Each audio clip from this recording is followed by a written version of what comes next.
नमस्कार दोस्तों, मैं नितेश कुमार 360 स्टडी में आपका स्वागत करता हूं। तो आज मैं रिपीटेड क्वेश्चन की सीरीज़ में नेक्स्ट क्वेश्चन लेकर आ चुका हूं। पहला क्वेश्चन हमारी स्क्रीन पर आ चुका है। कौन तय करता है कि विधेयक धन विधेयक है या नहीं? तो दोस्तों इसका करेक्ट आंसर हो जाएगा हमारा लोकसभा अध्यक्ष। ठीक है, तो नेक्स्ट क्वेश्चन की तरफ चलेंगे। इससे पहले कुछ और फैक्ट भी बता देता हूँ। ये हमारा क्वेश्चन का जैसे लोकसभा अध्यक्ष जो होता है ना, ये तय करता है। और ये कौन सा आर्टिकल के तहत करता है? आर्टिकल 110 के तहत तय किया जाता है कि कोई विधेयक धन विधेयक है कि नहीं है। और आर्टिकल 112 के तहत वार्षिक वित्तीय बजट। ठीक है, तो आप लोग याद रखिएगा। नेक्स्ट क्वेश्चन की तरफ चलेंगे हम लोग। और नेक्स्ट क्वेश्चन स्क्रीन के ऊपर आ चुका है हमारा। संघ लोक सेवा आयोग के अध्यक्ष और सदस्यों का कार्यकाल क्या होता है? इसका करेक्ट आंसर हो जाएगा हमारा 6 साल या 65 साल। ठीक है दोस्तों, जो अध्यक्ष होता है उसका 6 साल का कार्यकाल होता है और अधिकतम 65 वर्ष तक आयु हो सकती है उसकी, 65 वर्ष के बाद नहीं। ठीक है, तो देख लेते हैं ये किस भाग में आता है। ये हमारा संघ लोक सेवा आयोग टोटल 22 भाग होते हैं हमारे, उसमें से 14वें भाग में आता है। ठीक है दोस्तों, 14वां भाग क्या होता है? संघ लोक सेवा आयोग का होता है। इसमें आर्टिकल दिख रहा होगा आपको 315 से 323 तक है। क्योंकि भाग 15 किस चीज़ का हो जाता है? भाग 15 हमारा चुनाव आयोग का हो जाता है। और चुनाव आयोग के आर्टिकल कितने से कितने हैं? 324 से 329। तो आप लोग को याद रखने में आसानी होगी। ये 315 से 323 तक है। आर्टिकल 315 संघ और राज्यों के लिए लोक सेवा आयोग होना चाहिए। और अनुच्छेद 316 सदस्यों की नियुक्ति होनी चाहिए। कहने का मतलब है 315 से 323 तक संघ लोक सेवा, चाहे वो सेंट्रल का हो या राज्य का हो, उससे रिलेटेड सारे आर्टिकल इसी में। ठीक है, और इसमें दोस्तों एक दो फैक्ट और लिखे हुए हैं। जैसे यूपीएससी के पहले अध्यक्ष कौन थे? तो सर रास बारकर। ठीक है, आज़ादी के बाद यूपीएससी के अध्यक्ष एच.के. कृपलानी। और वर्तमान कौन है हमारे? प्रदीप कुमार जोशी। तो नेक्स्ट क्वेश्चन की तरफ अब चलेंगे।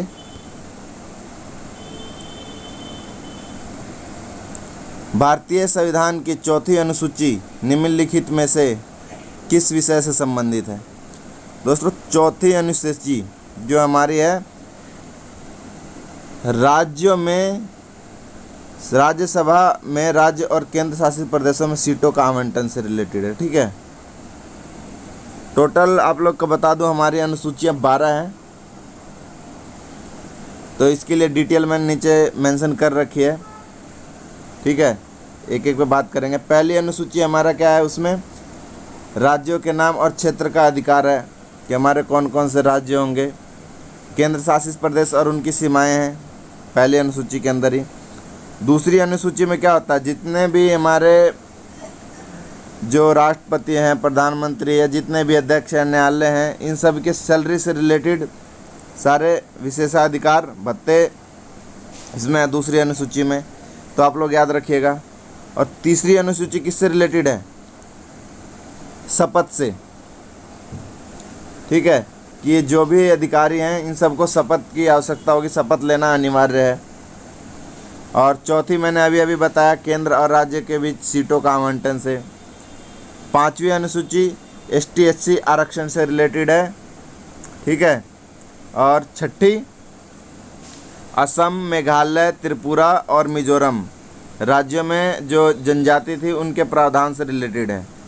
ठीक है, सातवीं सूची जो होता है हमारा ये, इसमें राज्यों की और समवर्ती 3 लिस्ट होते हैं। संघ सूची, राज्य सूची और समवर्ती सूची। इसमें ये होता है कि संघ सूची में कि सेंट्रल गवर्नमेंट किन किन चीज़ों पर कानून बना सकती है, राज्य सूची में राज्य सरकार किन किन चीज़ों पर कानून बना सकती है, और समवर्ती में ये दोनों किन किन चीज़ों पर कानून बना सकते हैं। तो ये भी देख लेते हैं। वर्तमान में संघ सूची में 100 विषय हैं, मूल रूप से 97। मतलब संघ अभी ऐसे 97 चीज़ें हैं जिनमें केवल सेंट्रल कानून बना सकती है, और राज्य 61 ऐसे मामले हैं जिन पर राज्य कानून बना सकती है, और 47 ऐसे मामले हैं जिन पर दोनों मिलकर कानून बना सकते हैं। तो वो कौन कौन से हैं वो आप लोग देख लीजिएगा, मैं उसकी नेक्स्ट वीडियो में कभी बना दूंगा जो इनमें बाकायदा मेंशन होगा। ये तो आप लोग को पता भी होना चाहिए, जैसे कि शिक्षा क्या है, ये हमारा समवर्ती सूची में आएगा, क्योंकि राज्य भी इस पे कानून बना सकता है, केंद्र भी बना सकता है, ठीक है। स्वास्थ्य हो गया, स्वास्थ्य भी हमारा राज्य और केंद्र दोनों बना सकते हैं, ये भी समवर्ती सूची में जाएगा। और रक्षा से रिलेटेड सारे मामले किस में जाएंगे, केवल सेंट्रल में। तो ये सब नॉर्मल चीज़ें हैं, आप लोग खुद भी कॉमन सेंस से बता सकते हैं। 8वीं अनुसूची किससे रिलेटेड है, ये हमारे भाषाओं से रिलेटेड है। पहले हमारे संविधान में 22 भाषाएं हमें मान्यता दी गई थी, सॉरी दोस्तों 14 दी गई थी, अब वर्तमान में 22 हो गई हैं, ठीक है। तो 8वीं भाषा से रिलेटेड। और 9वीं अनुसूची भूमि सुधार से रिलेटेड है, भूमि से सुधार, भूमि के बारे में जो भी है उससे रिलेटेड है।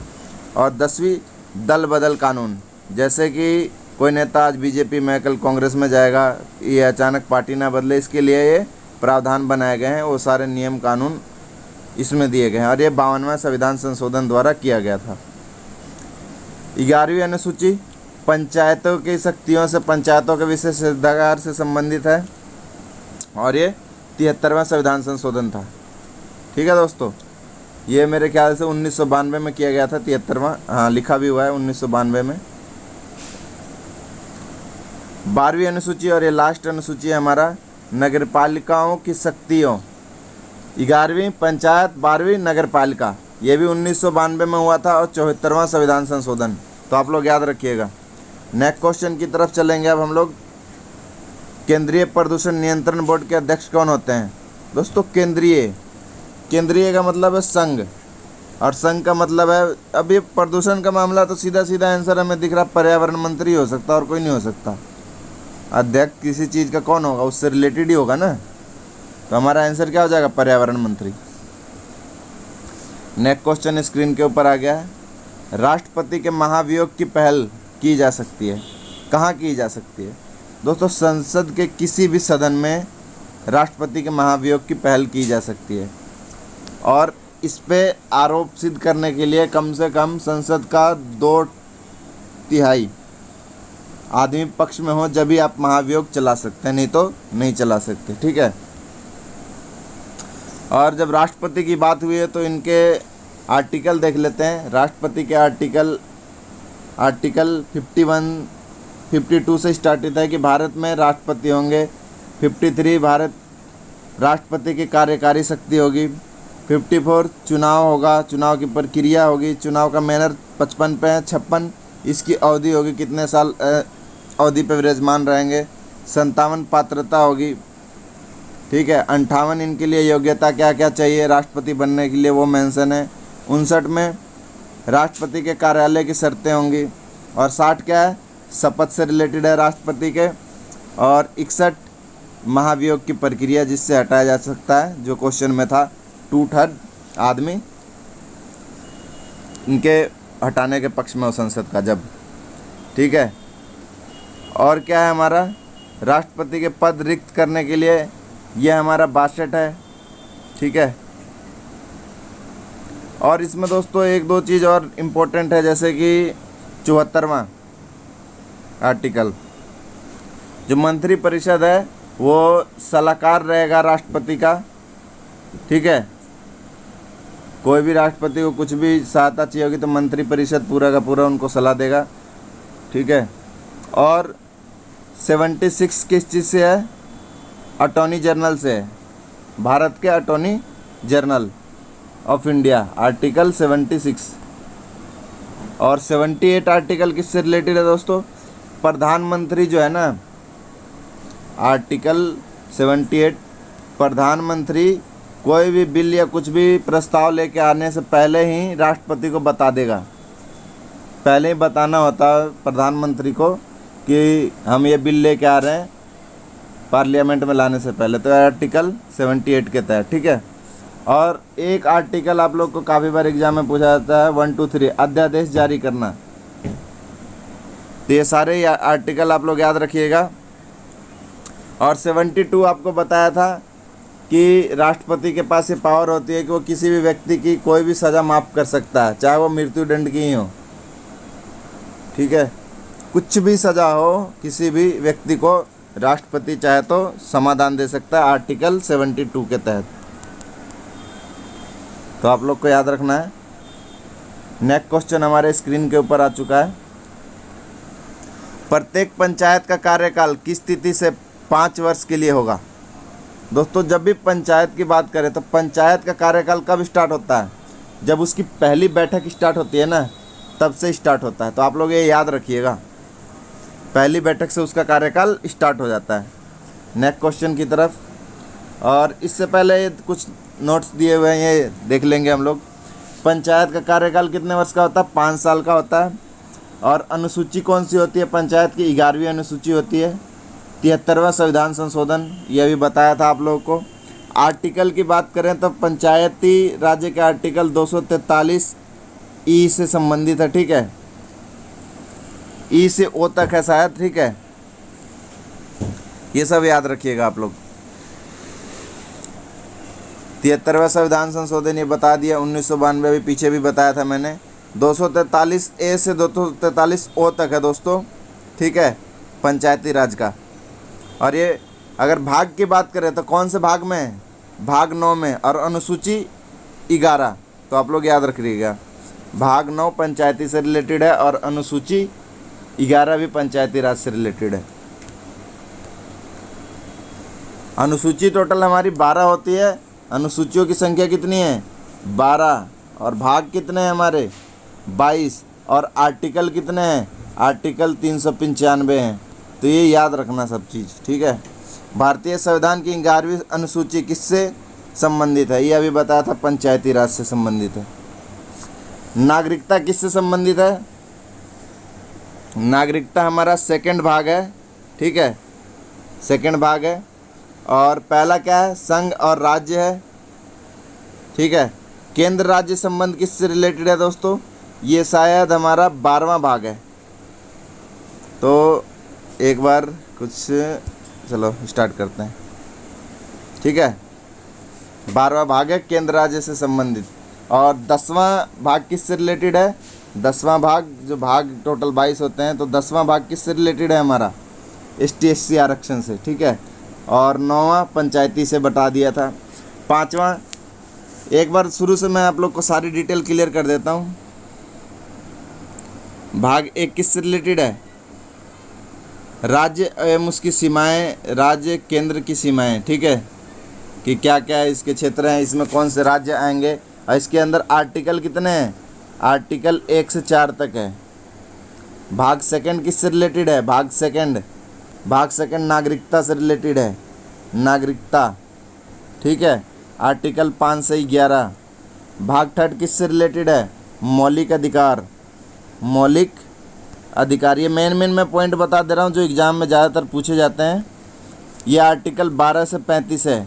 पिछले वीडियो में मैंने मौलिक अधिकार के सारे आर्टिकल मेन बता रखे। जैसे आर्टिकल 12 ये मौलिक अधिकार होंगे, 13 इनकी न्यायिक समीक्षा होगी, 16 रोजगार की गारंटी होगी, 23 शोषण और 24 शोषण के विरुद्ध आर्टिकल है, शोषण के खिलाफ है। ठीक है, भाग 4 दोस्तों ये हमारा है, एक बार याद नहीं आ रहा, तो भाग 4A कहते हैं। 4A हमारा मौलिक, कुछ गड़बड़ हो गई, कोई नहीं, मैं नेक्स्ट याद रिपीट करवाता हूँ आप लोगों को। कई बार माइंड से चीज़ें निकल जाती है, जैसे याद आता है अभी अगले क्वेश्चन में, तो मैं आप लोग को दोबारा बता देता हूँ। ये नेक्स्ट क्वेश्चन की तरफ चलेंगे। ये अगला क्वेश्चन आ चुका है। निम्नलिखित में से कौन सी सूची के अंतर्गत आता है? राज्य सूची के अंतर्गत कौन सा कानून आता है? अभी हमने थोड़ी देर पहले इस पर डिस्कस किया था, कौन बताएगा? राज्य सूची के अंतर्गत हम केवल कृषि पे कानून बना सकते हैं राज्य के अंदर। दंड एवं कानून ये सेंट्रल गवर्नमेंट के अंदर आएगा। शिक्षा समृद्धि में आएगा। रक्षा भी हमारा सेंट्रल गवर्नमेंट के अंदर आएगा। तो हमारा करेक्ट आंसर क्या हो जाएगा? कृषि। ठीक है, नेक्स्ट क्वेश्चन की तरफ। राज्य लोक सेवा आयोग के सदस्य को किसके द्वारा नियुक्त किया जाता है? दोस्तों नियुक्त किया जाता है, नियुक्त तो ये किया जाता है हमारा, किसके द्वारा किया जाता है? राज्य के लोक सेवा आयोग है तो राज्यपाल द्वारा नियुक्त किया जाएगा। एक होता है हमारा दोस्तों पीएससी, पब्लिक सर्विस कमीशन, ठीक है, स्टेट के लिए होता है, तो इसकी नियुक्ति किसके द्वारा की जाती है? राज्यपाल के द्वारा। एक होता है यूपीएससी, संघ लोक सेवा आयोग, ये हमारा सेंट्रल गवर्नमेंट के अंदर आता है, तो इसकी नियुक्ति कौन करता है? राष्ट्रपति, ठीक है।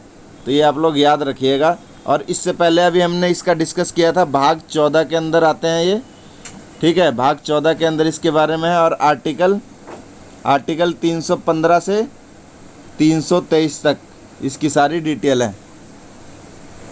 नेक्स्ट क्वेश्चन की तरफ, उच्चतम न्यायालय के एक जज को केवल आधार पद से हटाया जा सकता है। कोई जज है उच्चतम न्यायालय का, हाई कोर्ट का, तो उसको कैसे हटा सकते हैं? अगर उस पर कोई आरोप लगता है, सिद्ध दुर्व्यवहार या अक्षमता का आरोप है, उसके तहत हम उसको हटा सकते हैं, नहीं तो नहीं हटाया जा सकता, ठीक है। नेक्स्ट क्वेश्चन की तरफ, ये एक बार देख लीजिएगा, इसमें जो भी है इसके लिए सेम न्यायाधीश वाला रूल चलता है जैसे राष्ट्रपति का। 2/3 सदस्य मतदान करेंगे कि हाँ भाई ये इसको हम हटाने के पक्ष में है, दुर्व्यवहार करते हैं, तो उनको हटाया जाएगा, ठीक है। अगर मैं एक नॉर्मल भाषा में बोलूँ तो राष्ट्रपति जो होता है ना, वो सुप्रीम कोर्ट के जज के बराबर ही इनके प्रावधान की तरह मान लो आप लोग, याद रखने के लिए। और क्या मानोगे? और राज्यपाल को क्या मानोगे? डिस्ट्रिक्ट कोर्ट के लिए मानोगे। हाँ, जैसे यूपीएससी का क्या है, यूपीएससी के लिए संघ लोक सेवा आयोग के लिए राष्ट्रपति देता है, राज्य के लिए राज्यपाल देता है। तो इससे रिलेटेड आप याद रखने की ट्रिक है ये, और कोई ऐसी बात नहीं है। और इसका देख लेते हैं हम लोग। भारतीय संविधान के अनुच्छेद 124 सर्वोच्च न्यायालय का उल्लेख करता है। जो सुप्रीम कोर्ट है वो आर्टिकल 124 के अंदर है इसका लिखित, ठीक है। और सर्वोच्च न्यायालय और उच्च न्यायालय के न्यायाधीशों की नियुक्ति भारत के राष्ट्रपति के द्वारा की जाती है। अनुच्छेद 214 से 231 तक के प्रावधान है न्यायालयों के लिए, ये आप लोग याद रखिएगा। 214 से 231, ठीक है। भारत के न्यायाधीशों के वेतन किससे? आर्टिकल 125 से, और भत्ते 221 से, ठीक है। नेक्स्ट क्वेश्चन की तरफ, निम्नलिखित में से सरकार की एकात्मक विशेषता क्या है? अखिल भारतीय सेवा, ये हमारे सरकार की एकात्मक विशेषता है। बाकी शक्तियों का विभाजन, इसमें भी अलग अलग पार्ट है। स्वतंत्र न्यायपाल का अलग अलग पार्ट है, लिखित संविधान भी अलग अलग से लिए गए हैं। तो हमारा आंसर क्या हो जाएगा? Second is the correct. Next question, इसमें आप लोग को कुछ देखना है, डिटेल तो देख सकते हैं। एकात्मक विशेषताएं कौन कौन सी होती है? राज्यों का संघ होता है, नए राज्यों का गठन होता है, मौजूदा राज्य की सीमाएं बदलने की शक्ति होती है इसमें, एकल संविधान होता है, एकल नागरिकता होती है, आपातकालीन प्रावधान होते हैं, अखिल भारतीय सेवाएं होती है, एकल नागरिकता, एकल एकात्मक विशेषता आते हैं। संघात्मक शक्तियों का विभाजन, संविधान की सर्वोच्चता, लिखित संविधान, स्वतंत्र न्यायपालिका, द्विसदनीय विधानमंडल, दोहरी सरकार राजनीति, सत्ता विभाजन, ठीक है। नेक्स्ट क्वेश्चन आ चुका है स्क्रीन के ऊपर। राष्ट्रीय खाद्य सुरक्षा अधिनियम किस वर्ष पारित किया गया था? तो दोस्तों इसका करेक्ट आंसर हो जाएगा 2013 में पारित किया गया था, ठीक है। नेक्स्ट क्वेश्चन स्क्रीन के ऊपर आ चुका है। दल बदल विरोधी बिल पारित होते समय भारत के राष्ट्रपति कौन थे? दोस्तों मैंने बताया था दल बदल विरोधी कानून 52वां संविधान संशोधन था, ठीक है। और भाग की बात करें तो कौन सा भाग था ये? भाग 10। और उस समय जो हमारे राष्ट्रपति थे ज्ञानी जैल सिंह। नेक्स्ट क्वेश्चन की तरफ चलेंगे। इसमें देख लीजिएगा, ये दल बदल विरोधी कानून 18 मार्च 1985 को लागू हुआ था, 52वां संविधान संशोधन था, ठीक है। और आर्टिकल कौन सा है, 102(2) के तहत। ठीक है, इसमें जो मैंने बता दिया है, और इसमें कुछ एक्स्ट्रा फैक्ट तो दिख नहीं रहे जो हमारे काम के हैं। अगला क्वेश्चन आ चुका है स्क्रीन के ऊपर। भारतीय यानी भारत के संविधान में शिक्षा किस सूची के अंतर्गत आता है? दोस्तों ये अभी मैंने डिस्कस किया था, किस में आएगा, समवर्ती सूची के अंदर आएगा। ठीक है, केंद्र भी इसमें कानून बना सकता है, राज्य भी बना सकते हैं। संघ सूची, राज्य सूची अभी डिस्कस कर लिया है हमने। ये दोबारा क्वेश्चन था, कोई बात नहीं। संघ सूची में 97 विषय हैं जिन पे सेंट्रल गवर्नमेंट कानून बना सकती है। ठीक है, राज्य सूची में अभी करंट में 61 है जिन पे राज्य सरकार ने कानून बना रखा है। और समवर्ती में कितने हैं अभी, 52 विषय। ठीक है, तो ये सब याद रखिएगा। समवर्ती में शिक्षा, वन, जंगली जानवर, पक्षी, भार एवं मापन, सर्वोच्च न्यायालय एवं उच्च न्यायालय, ठीक है, छोड़कर न्यायपालिक के न्याय और संविधान और संगठन प्रशासन। मतलब सर्वोच्च न्यायालय और उच्च न्यायालयों को छोड़कर न्याय, संविधान, संगठन का प्रशासन किसके अंतर्गत आता है, समवर्ती के अंदर। नियंत्रक एवं महालेख परीक्षक CAG का वेतन एवं शर्तें कौन तय करता है? ये कौन तय करता है दोस्तों? वेतन तय करता है संसद। और मिलता कहाँ से वेतन? वो भारत की संचित निधि से मिलता है। ठीक है, तय कौन करता है? संसद। तो इसमें कंफ्यूज मत होइएगा, तय करेगा संसद और मिलता कहाँ से? भारत की संचित निधि से। नेक्स्ट क्वेश्चन की तरफ। दोस्तों यही शायद हमारा लास्ट क्वेश्चन था। तो अगर ये वीडियो आपको अच्छा लगा हो तो मेरे चैनल को लाइक और सब्सक्राइब करें। थैंक यू, बाय बाय, जय हिंद, जय भारत।